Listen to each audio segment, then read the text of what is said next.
packing State Farm Stadium in Glendale, Arizona on Sunday to pay their respects to Charlie Kirk. Erica Kirk, his widow, delivered a powerful message when she said she forgives the man accused of shooting him. And Pope Leo once again appealing for Gaza during his Angelus address yesterday, greeting pilgrims who represent Catholic associations engaged in works of solidarity with people of Gaza. He thanked them for their work, saying, "Together with you and with the pastors of the churches in the Holy Land, I repeat, there is no future based on violence, forced exile, or revenge. The people need peace. Those who truly love them work for peace." For more news of the Catholic perspective, visit EWTNnews.com. I'm Teresa Tomeo, and Call to Communion with Dr. David Anders starts now.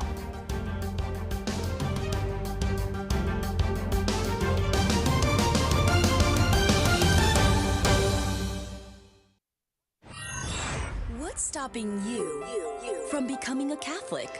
Why can't women become priests? Why do Catholics worship Mary? What's stopping you? Why do I need to confess my sins to a priest? Where is purgatory in the Bible? What's stopping you? I think the Pope has too much authority. What's stopping you? You are called to communion with Dr. David Anders on the EWTN Global Catholic Radio Network. Hey everybody, welcome again to Call to Communion here on EWTN. It's the program for our non-Catholic brothers and sisters. Do you have a question about the Catholic faith? You're not quite sure to where to get the actual answer, what the Catholic Church actually teaches? We are here to help. Here's our phone number, 833-288-EWTN. That's 833-288-3986. Outside North America, please dial 1 and then 205-271-2985. You can also text the letters EWTN to 58177.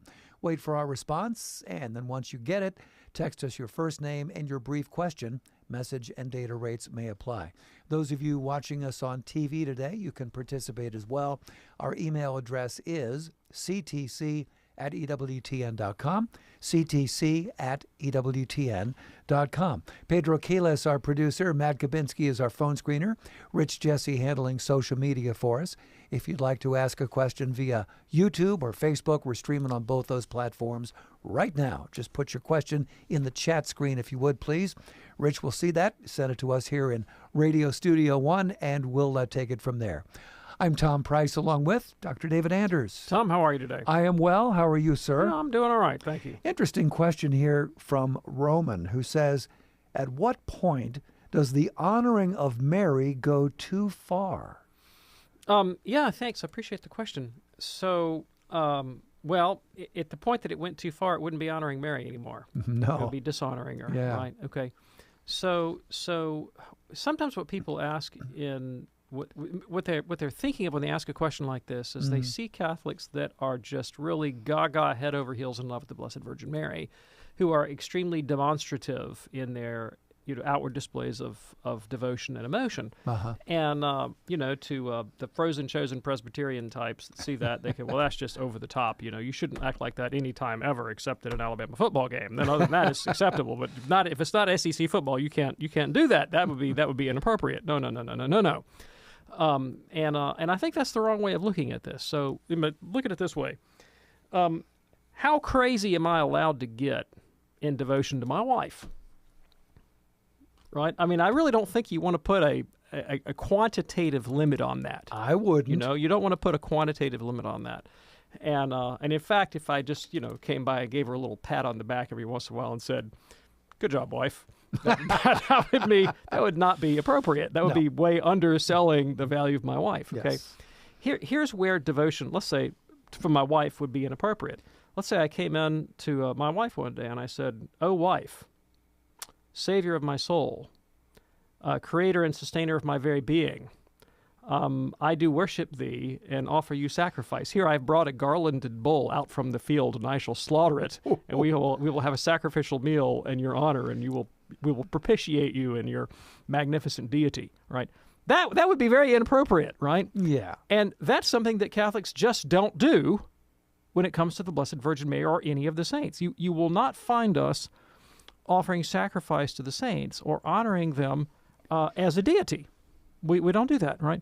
There is a case in history, actually it's about 4th or 5th century in Arabia, of a group that no one has ever heard of called the Collyridians. And the reason no one's ever heard of the Coleriddians is they sank without a trace.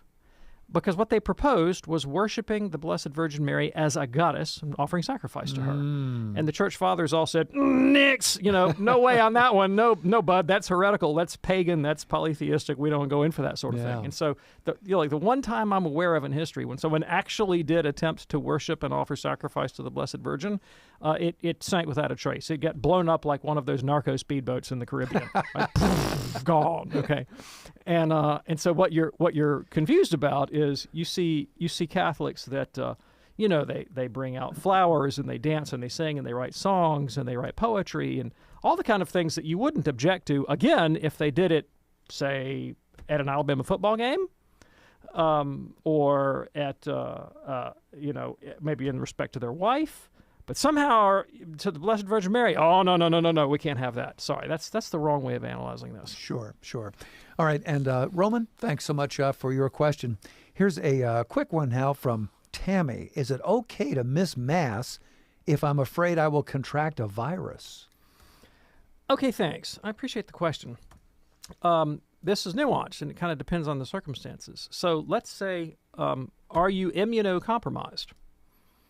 And so, if you contract the tiniest little virus, what would be a common cold in us, it could be deadly pneumonia in you. Mm-hmm. Well, that's extraordinary circumstances, right? So, I mean, that would be something to take into consideration, to be sure. Sure. Maybe you're not immunocompromised, but maybe you suffer from extreme agoraphobia or some other obsessive-compulsive disorder, so that your level of psychological arousal, your level of anxiety is crippling at the thought of being in public. Well, again, that's an extraordinary circumstance, and it is itself a kind of illness, right, that needs to be treated medically and dealt with and so forth. The long and the short of it is, there are legitimate medical reasons to miss Mass. Okay, if this is a kind of garden variety sort of ooh, icky, they have cooties and I don't like people kind of thing. Well, part of the point of Mass is what the unbelieving James Joyce called "Here comes everybody." Right? You go to Mass and you have to rub shoulders with people that you wouldn't maybe rub shoulders with at your social club, and it's one of the differences between the Catholic Church and Protestant denominationalism, because Protestant denominations do tend to fall out along very strict, racial, ethnic, economic, demographic lines. And so you typically end up with birds of a feather flocking together. And Catholicism, being the universal church, does in fact involve you in situations where maybe you're pushing into your discomfort zone a little bit. And that's actually a good thing. It is. That's actually a good thing. But again, if you have a legitimate medical, and that can include psychiatric, problems that make it impossible for you to fruitfully go to Mass, well, then you are excused under those select circumstances. My advice would be take it up with your spiritual director and, let them know your situation. Tammy, thanks so much for your email. If you would like to send us an email for a future show, the address is ctc@ewtn.com, ctc@ewtn.com. In a moment, we're going to get to the phones and talk with Lucy, a first-time caller from Chicago. I have lines open for you as well right now, 833-288-EWTN, if you have a question for Dr. David Anders. 833-288-3986 for Call to Communion. Do stay with us. Hello, friends. This is Deacon Charlie Echeverry from the Living the Call podcast, and I want to share with you a bit about why we need to go to confession. Reconciliation is our moment to speak to Christ honestly about our shortcomings. Confession is cathartic, it cleanses, it renews, and it strengthens all at the same time. If you haven't been to confession in a while, that's okay, but now might be that moment that God is calling you to come to Him and receive the grace of His mercy in the sacrament of reconciliation. Deacon Harold Burke-Sivers talks about the Psalms. We're taking a look at Psalm 39 in verse 6. How short the span of days you have given me. My life is as nothing in your sight. So he recognizes life is fleeting, life is short. Surely all mankind stands as but a breath. A man surely lives as a shadow. The shadow is very similar in Hebrew to the word image that's used in Genesis 1:27, talks the image and likeness of God, because that word, salem, means a shadow that's the outline or representation of the original. David is saying here, a man surely lives as a shadow, right? So he should be living in the image of God, right? Reflecting God's life. For more about the Psalms, visit EWTN.com, go to search, and type in Psalms.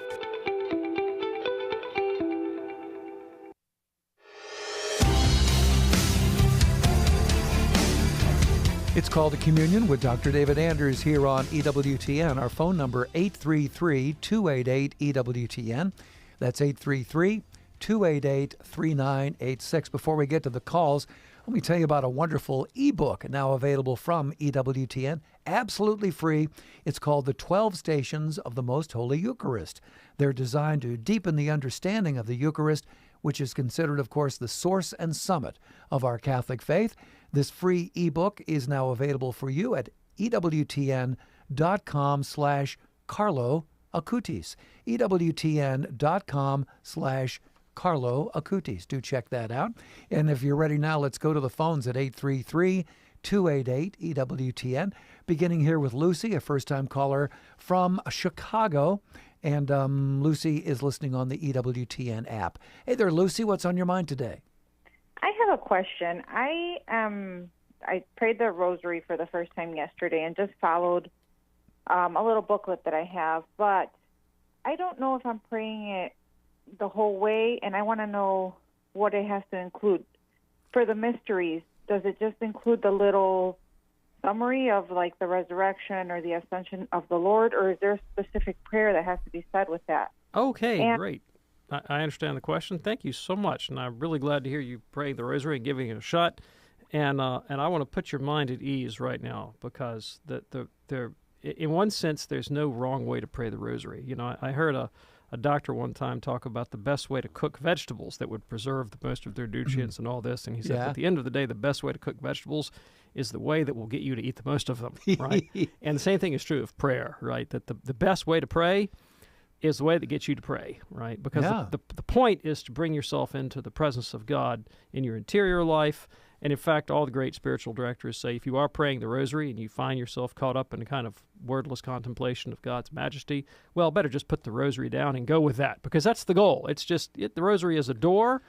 You want to pass through the door into communion with God, and the Rosary is just a means to an end, right? So don't get too hung up on the fine details. Now, that being said, we like to pray with the whole church, and so you like to know if you're doing a devotion, you'd like to be able to go do it with other people, and there's a kind of agreed-on formula. So that's not inappropriate to want to know the right things to do. Now, here's the trick with the mysteries.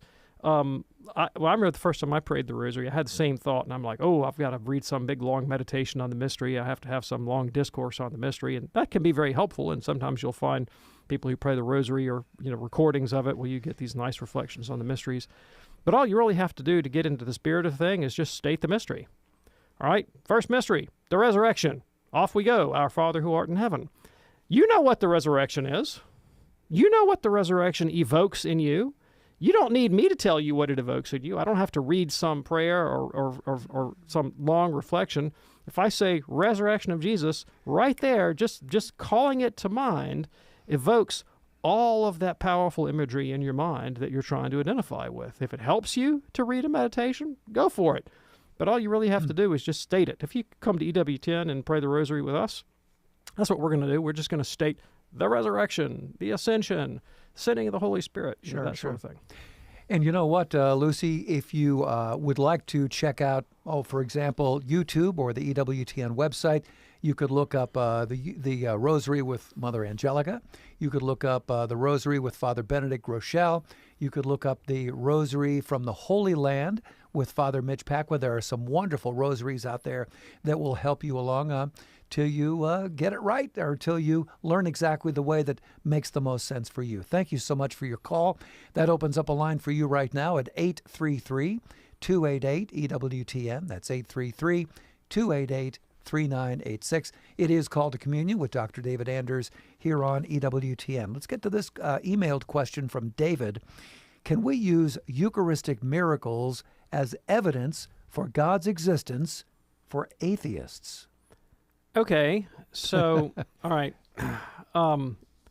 Can you? Sure. Will it be effective? Probably not. All right. Unless it's the atheist that experiences the miracle. Ah, okay. All right. So if I'm an atheist and I go to Mass and the priest consecrates the Eucharist, and in an act of impiety, I ought not to do this. If I go forward in communion because I'm scoffing and I'm balking and I'm mocking the whole thing, and the priest holds up the sacred host and says, "Body of Christ," and I look at it, and it's a bleeding piece of flesh, and 2 seconds ago it looked like a wafer. I'm going to do a double take and go, "What? Let me out of here." Maybe this thing is real after all. That might have an effect, right? But the typical response of an atheist to the report of a miracle is to just say, "Well, I don't think you're reliable." I don't think you're reliable, right? I mean, you can always debunk an anecdote by just saying, "Well, I don't believe the source," right? Yeah. Now, I will tell you a true story about not exactly a Eucharistic miracle, but maybe I'll call it a supernatural encounter that an atheist had with the Eucharist. Falls short of a true visible miracle, but nevertheless it was powerful. There was a French journalist who ended up being good friends with John Paul II, whose name was André Froissart. He wrote a book called Dieu existe, je l'ai rencontré, God exists, I've met him, right? Wow. And he tells the story of he had to meet someone on a street corner in Paris, and he was an atheist, didn't believe any of it, and he's waiting around the street corner, and he finds that he's actually in front of a adoration chapel. And he thinks, well, that's kind of interesting. And so he pokes his head in the adoration chapel. He has no faith. He doesn't believe in God, doesn't believe in Christ, doesn't believe in the Eucharist. Pokes his head in the door. He sees the monstrance. And all of a sudden, boom, he gets a flash of illumination, and he believes the whole Catholic faith. Wow. He stepped in an atheist. He saw the Eucharist. He stepped out a believing Catholic. That is awesome. Boom. Right? So... Yeah. Does that happen all the time? No. Does it sometimes happen? Yes. Well, there you go. David, thanks so much for your email. Let's get back to the phones now at 833-288-EWTN. Here is Eric in Wichita, Kansas, listening on YouTube today. Hello, Eric. What's on your mind today? Hey, guys. Thank you for taking my call. Sure.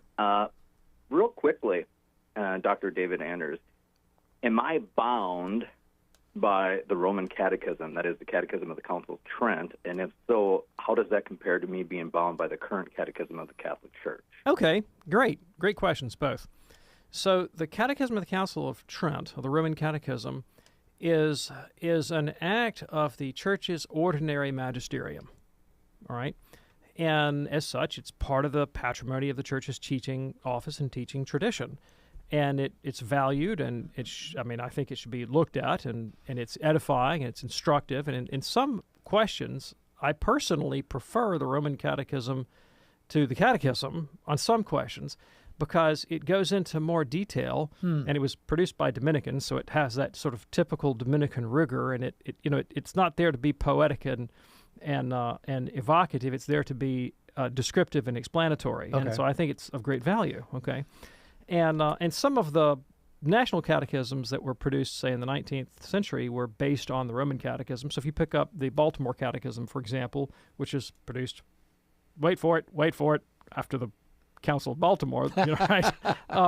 It's based on the Roman Catechism. And so it's a value. It's a value part of the Catholic tradition. You're not bound to it in the sense that the Church actually has an official position if you are a catechist. And particularly if you're a bishop. I mean, that's really who the Catechism is written for. It's written for bishops and pastors. If you're a bishop and a pastor, and it is your obligation to teach the faith, you are currently obligated to make the touchstone of your catechetical exercise the Catechism of the Catholic Church. Now, that certainly doesn't restrict you from accessing the Roman Catechism or any other resource that you see fit to access. It's just that, all right, the Church says, look, we're going to publish an authoritative norm that should be the touchstone for doing catechesis. Doesn't mean it's the only thing you can look at. Doesn't mean that you can't look at other stuff, right? But this is the authoritative norm for doing catechesis. It happens to be the Catechism of the Catholic Church after the Second Vatican Council, promulgated by Pope John Paul II. But it, of course, acknowledges, if you read the front matter, it acknowledges the dignity of the Roman Catechism, which was really the Latin Church's first attempt at a universal catechism. Okay. Does that answer your question? Eric, does that answer your question? And, okay. Yeah, tremendous. I'm so grateful for you. And I'll see you this weekend at the Catholic Answers Conference. Oh, great. Yeah, looking forward to it. All right. Appreciate that. Eric, thanks for checking in from Wichita. Our phone lines are open for you at 833-288-EWTN. That's 833-288-3986 for Call to Communion with Dr. David Anders on EWTN. Let's go to Jason now in Ann Arbor, Michigan, listening on the great Ave Maria Radio. Hey, Jason, what's on your mind today, sir? Hi, good afternoon. My question is regarding into how the church views habitual sin, especially in regards to grave sin. I lead a young men's group, and I guess the challenges of our generation, especially when it comes to purity, and how habitual sin could maybe alleviate potential mortal consequences. I was wondering if you can kind of speak to that, on how it might. Yeah, I understand the question. Now, there does seem to. I understand the logic, which is that if an action becomes so habitual that it's like bordering on unconscious and extremely hard to resist, does the difficulty of resisting it mitigate my moral responsibility in that it would seem to be less freely chosen? That's the logic of the question.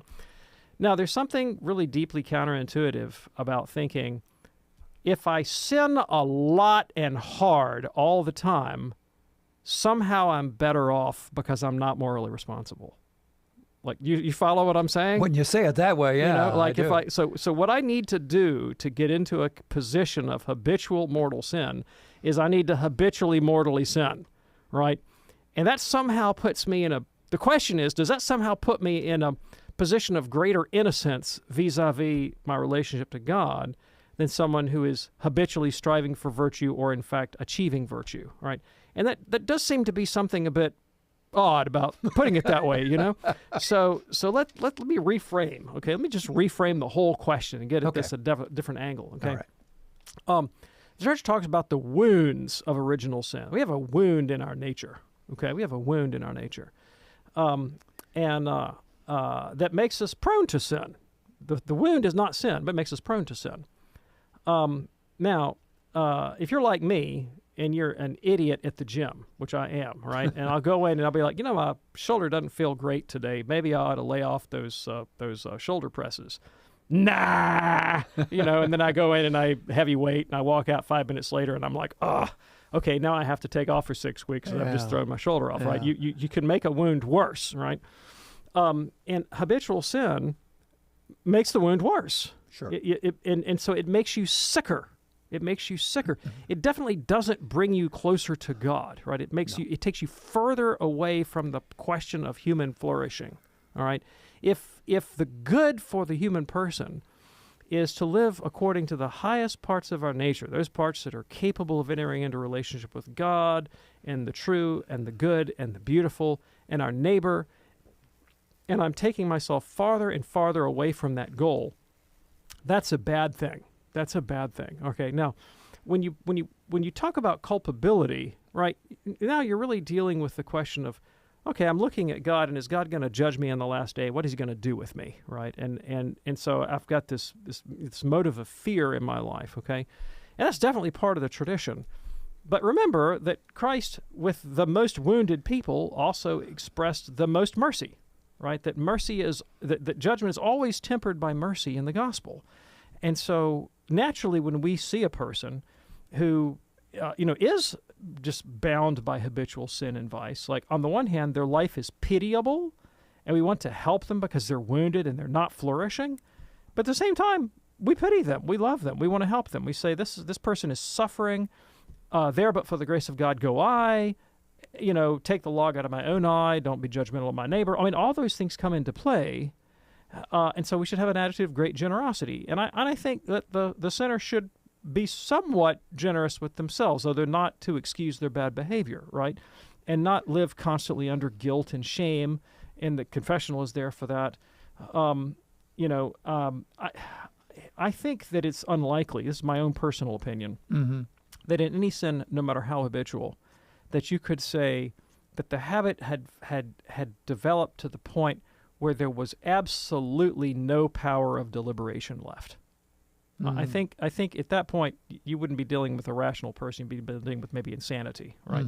But that even in the most habitual sin, there may be the tiniest fraction of a moment where a person has the power to say no, right? And therein lies the moral responsibility. Now, how will God judge that on the last day?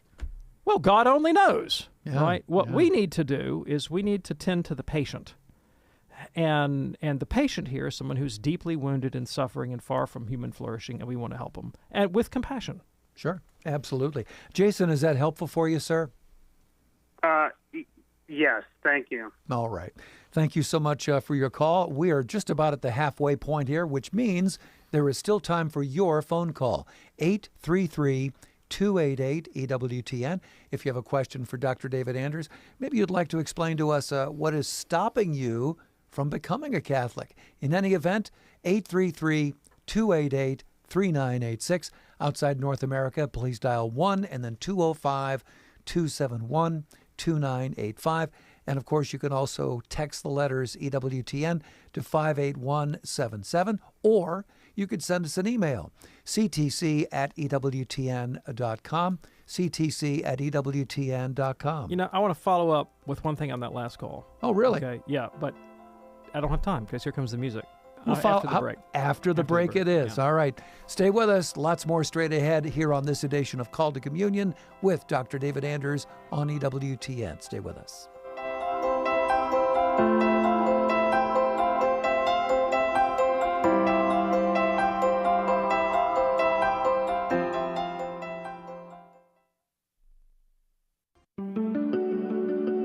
Father Benedict Groeschel on life. Stand up. Speak up. Don't pretend that you don't have a responsibility. If all the Christians, if all the Catholics stood together against abortion, no one would have ever been able to make this legal in the United States. EWTN, preserving human dignity in a throwaway culture. Hi, I'm Doug Keck. This is an EWTN bookmark brief, speaking with my great friend, Father Joseph Mary Wolfe, MFVA, about a new book published by EWTN. Mother Angelica Talks It Over, and it's from Mother Angelica's television show of the same name. So tell me, Father, what's the message do you think Mother was trying to get across in this series of programs related to this book? You know, she's talking to high school kids, at least on one of the programs, but I think several of the programs here in the garage studio. A lot of it, she's talking about how they too are called to be holy, to grow in holiness, to stand tall when they've got peer pressure telling them all these different things. And yet how they need to bring, even in their high school life, bring Jesus into everything. Father Joseph Mary Wolfe, Mother Angelica Talks It Over, published by EWTN proudly, available naturally through our EWTN religious catalog, EWTNRC.com for all things Catholic and all things Mother Angelica. I'm Doug Keck. This has been a Bookmark Brief. Thanks for stopping by. We'll see you next time. EWTN Radio is all over social media. All your favorite programs are available right now. Check us out on X at EWTN Radio. Remember, EWTN is everywhere. Hi, this is Cy Kellett. Join us later today on Catholic Answers Live for 2 hours of questions and answers from a Catholic perspective about life's most important questions. Catholic Answers Live, 6 p.m. Eastern on EWTN Radio. Now, back to Call to Communion with Dr. David Anders.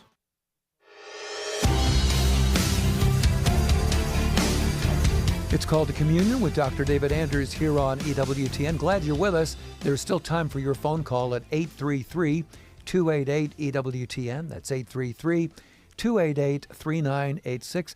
Before the break, we were speaking with a caller regarding sexual fidelity or perhaps lack thereof, and I believe you had a PS on that. Yeah, so the question was about whether habitual sin, which weakens the will, could mitigate the moral responsibility. And I was kind of hesitant to answer that in a straightforward way because it would seem to give a pass to habitual sin or make it somehow desirable to be in a position of moral weakness, and I don't want to present it that way.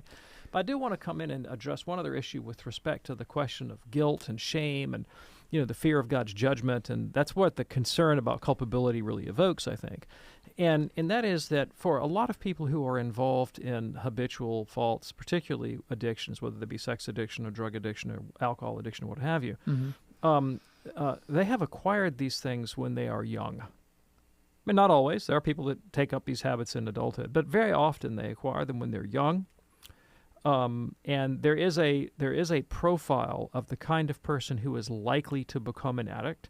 They have certain kind of psychological profile, certain kind of family background, certain kind of problems, certain kind of economic status. Often is one end of the economic spectrum is more likely to get addicted than another.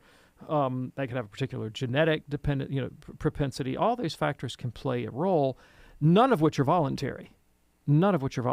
So, I mean, if you take somebody who is, let's say, not neurotypical, maybe they're extremely hyperactive attention deficit disorder, from a broken home, in a poor family, in a culture that's surrounded by habitual abuse and drug use and sexual abuse and that sort of thing, the odds that a person in that family situation is going to end up addicted are much higher than someone that comes from another family situation that maybe is not so disadvantaged.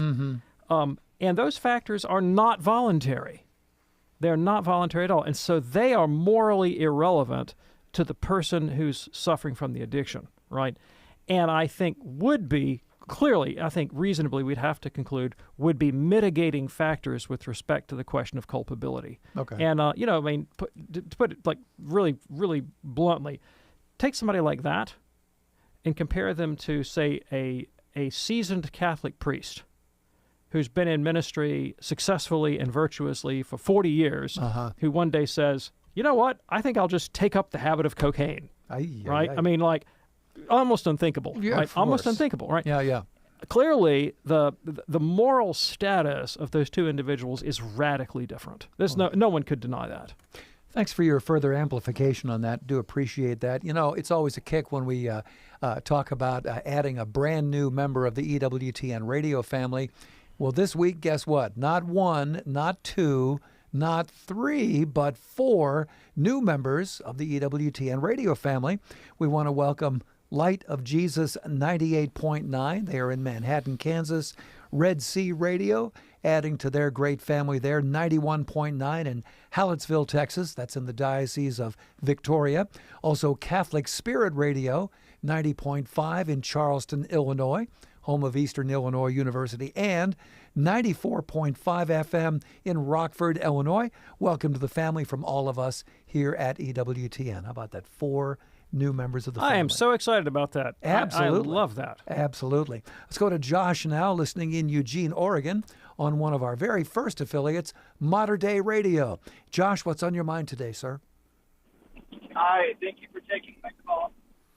I wanted to ask, what is the theological or philosophical reason for why the Orthodox Church does not accept the doctrine of the Immaculate Conception?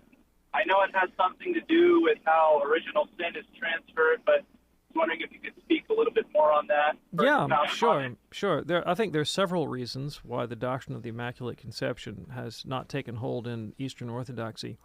One very important objection that the Eastern Orthodox theologian would bring to the Catholic doctrine of the Immaculate Conception is that the Eastern Orthodox soteriology, their doctrine of salvation, heavily emphasizes synergism, right? The idea that there is a synergy between the divine will and the human will, and humans are cooperative in the process of salvation from start to finish. They don't save themselves, but the grace of God works with them so that they can will and do the good wherein they can be accepted by God, and it's profoundly synergistic, the whole process, as opposed to, say, at the other extremes, that the Calvinist tradition is completely monergistic. That is to say, God does all the work and you do nothing. You're a passive recipient of what God does on your behalf. You don't do anything. And the Orthodox are at antipodes to that position, right? Mm-hmm. And so some Orthodox have objected to the Immaculate Conception on the grounds that it seems to them to not be synergistic, right? Because it takes place at her conception. Mary is filled with grace from the very first moment of her conception. Well, how can that be synergistic? She didn't do anything to contribute to that, right? And to that, I would say the following.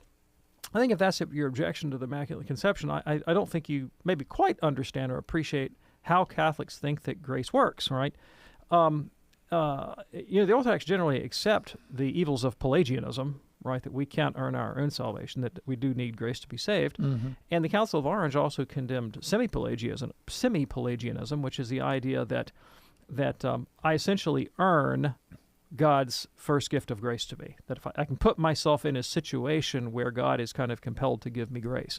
And the Catholic Church says, no, even semi-Pelagianism is wrong, that grace is really, God's completely benevolent sovereign choice to bless the soul with this participation in his divine nature. And baptism would be, say, the perfect illustration of the utterly gratuitous nature of grace. I mean, even the Orthodox baby doesn't choose to participate in the grace and the illumination that's extended to them in the baptismal font.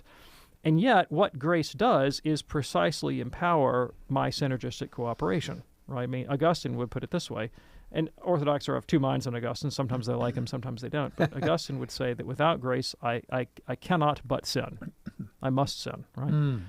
With grace, it becomes possible for me to not sin.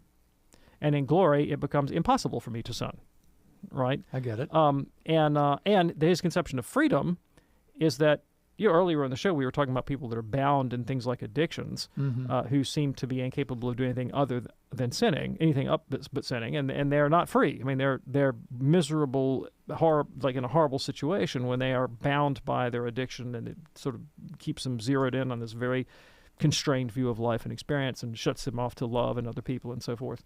And so freedom for that would be opening up possibilities by freeing the will from its attachment to sin. And so grace, in the Catholic way of looking at it, actually frees the will, doesn't bind it or constrain it in any way. So I would look at Mary and say Mary was the freest of all people ever to live.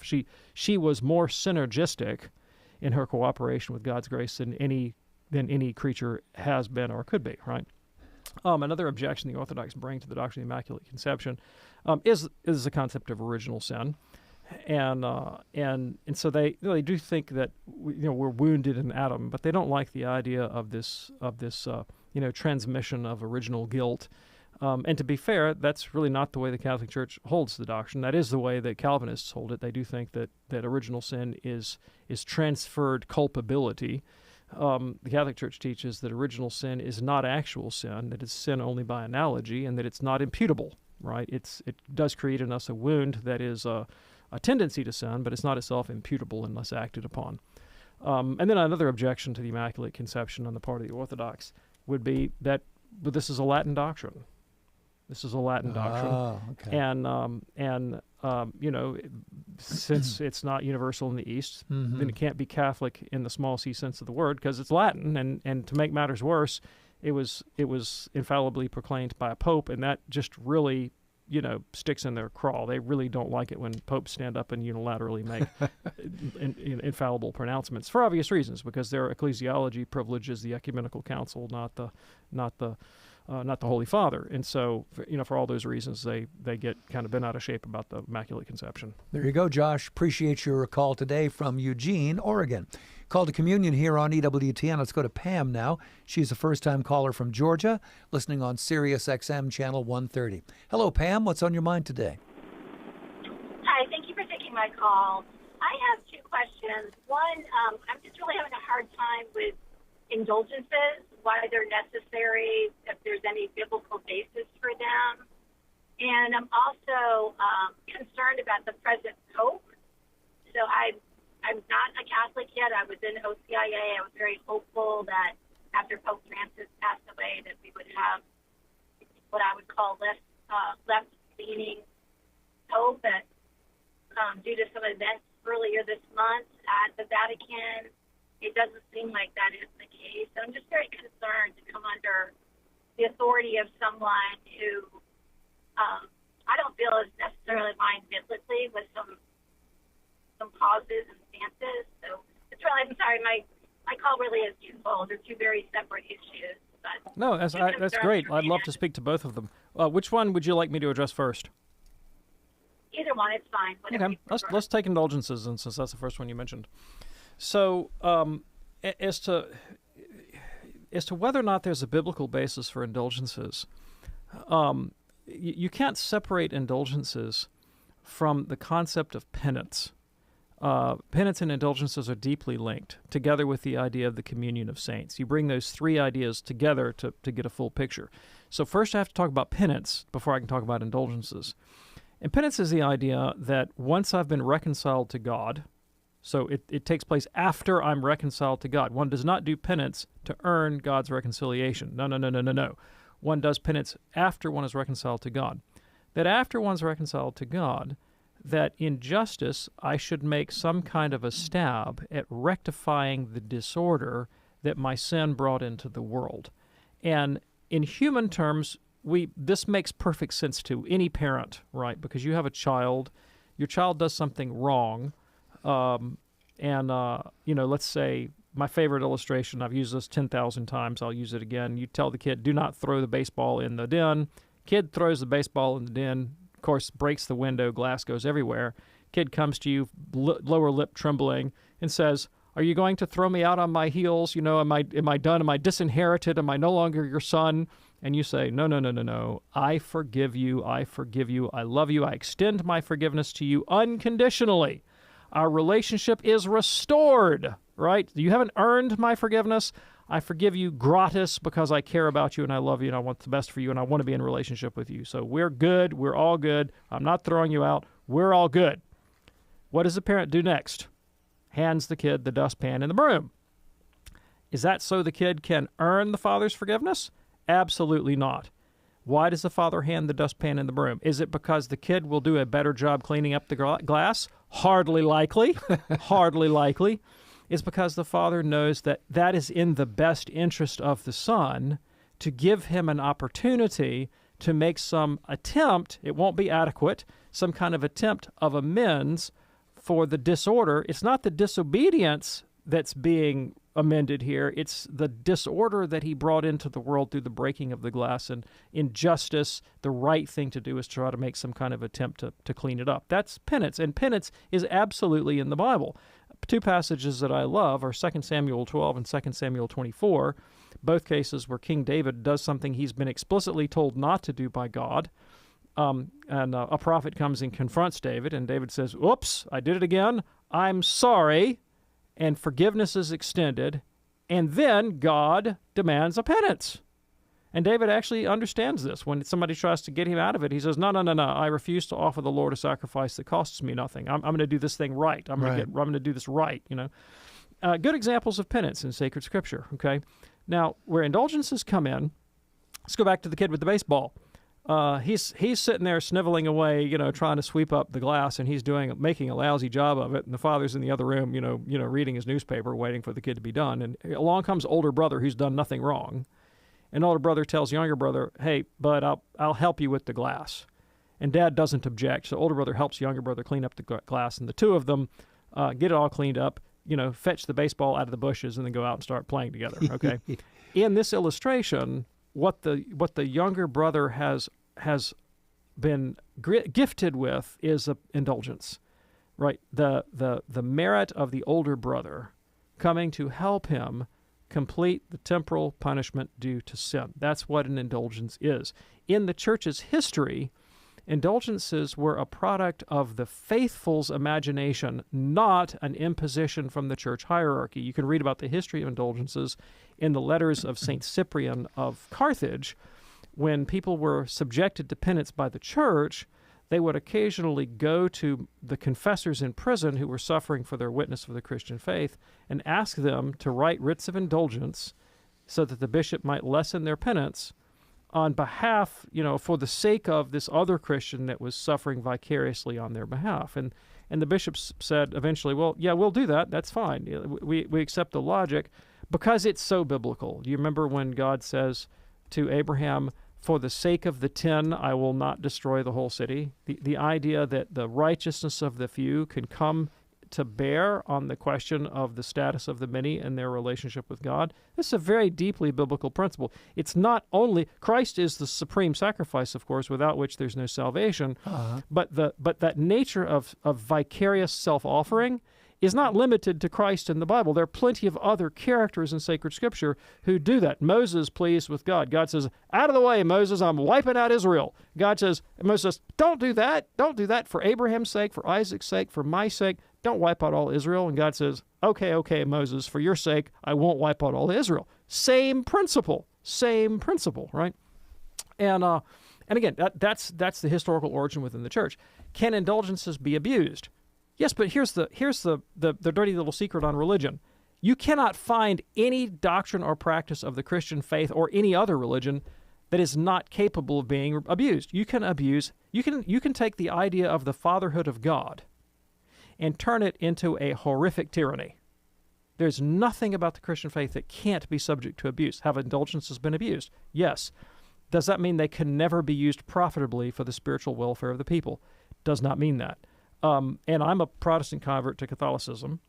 I will confess that I do not go after every indulgence available to me every single day, but I have on occasion specifically sought an indulgence, particularly one that inspired me in my Catholic identity or my hope in Christ or my fidelity to my vocation, you name it, right?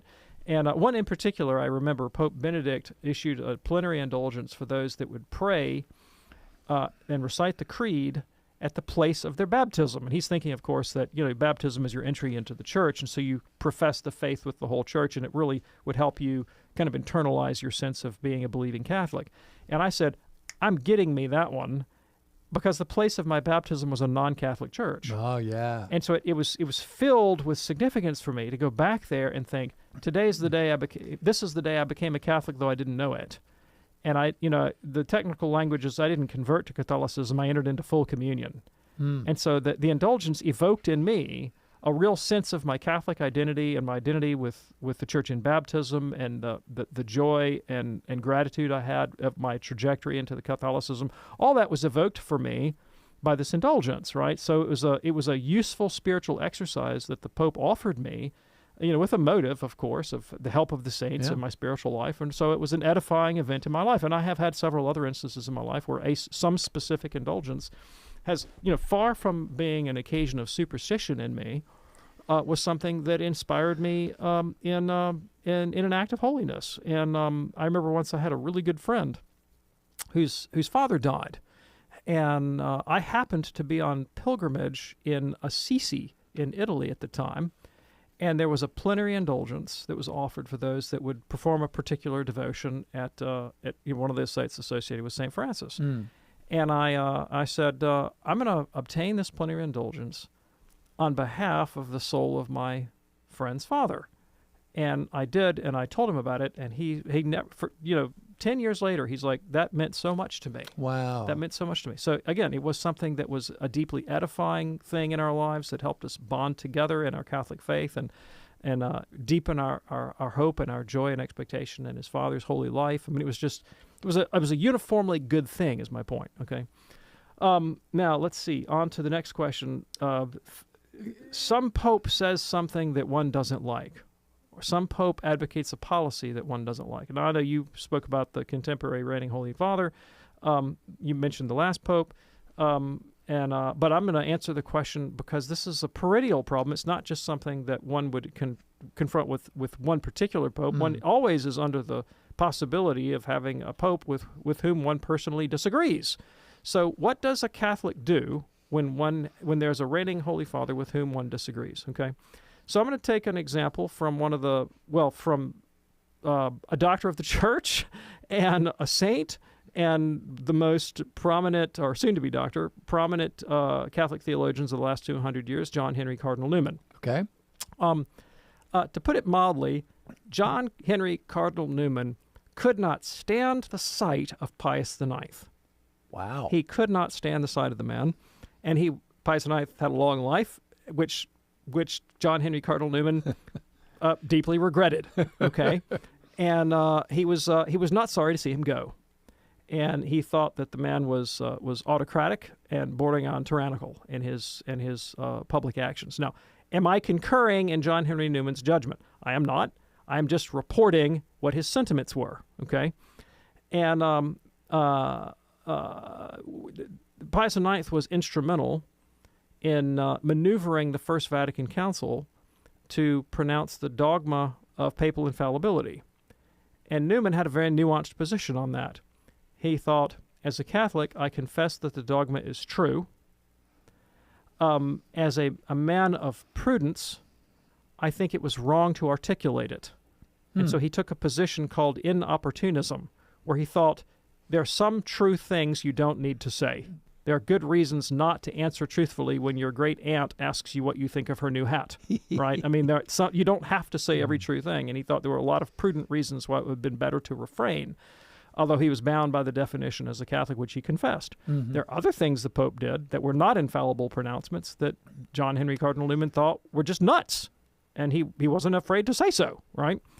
And so in that context, he once wrote concerning the papacy that a very Catholic thing. He said, if one were constrained to issue a toast in matters of religion, which would be in bad taste, he believed, but he said if he were obligated to do so, he would toast conscience first and the Pope second, for conscience is the aboriginal vicar of Christ. And it is good Catholic policy that if any Pope ever asks you to violate your conscience, you are morally obligated to disobey Pope, bishop, priest, president, king, potentate, spouse, you name it. You cannot violate conscience. Now, you should have a properly informed conscience. If you can, you should go out of your way to inform yourself. But at the end of the day, if a pope asks you to do something that violates your conscience, you don't go along with the pope. Popes throughout history have made bad policy decisions that have sometimes been scandalous. This doesn't start with any 20th century pope. This starts with the first one, St. Peter. And we know that he was in Antioch, and he was fellowshipping with Gentile Christians. And then when Christians came from James and Jerusalem that were the hardline, let's stick to the law and not hang out with those Pauline people and that sort of business, Peter, out of embarrassment, pulls back and refuses to fellowship with Gentile Christians. Can you imagine how those Gentile Christians must have felt? Yeah. Can you imagine when Peter had been eating pepperoni with them, and then James's people come along and Peter pulls back and refuses to answer their phone calls and won't take their messages and doesn't respond to their emails and cuts them off. How did they feel? They must have felt like dirt. Sure. They must have felt like dirt. And he was Pope. And what did St. Paul do? He got up in Peter's face and he said, "Bud, you are wrong.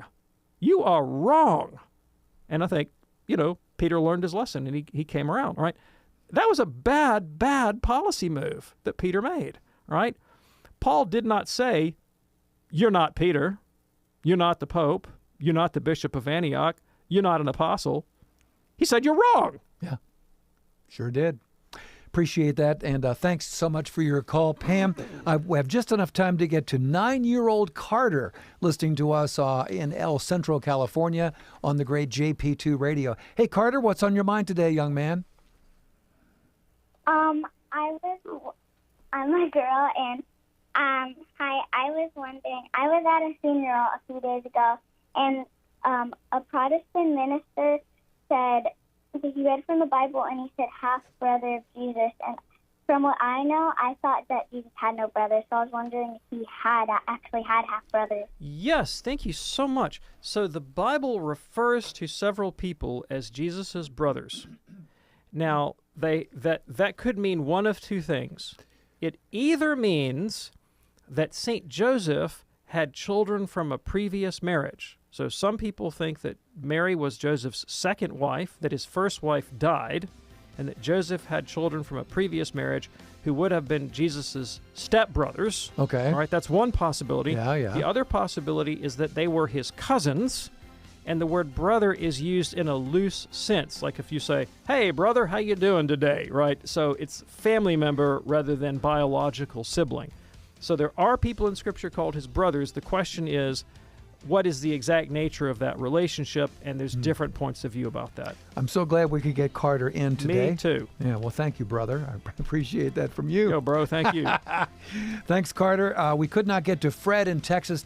Fred, please call us back on our next show. We'll put you at the head of the line. On behalf of our fantastic team, I'm Tom Price, along with Dr. David Anders. Hey, thanks for joining us today. See you next time here on EWTN's Call to Communion. Have a great one, and God bless. Hi, this is Father Mike Schmitz. I invite you to listen to Bible in a Year and Catechism in a Year here on EWTN Radio. On Bible in a Year, we're reading all the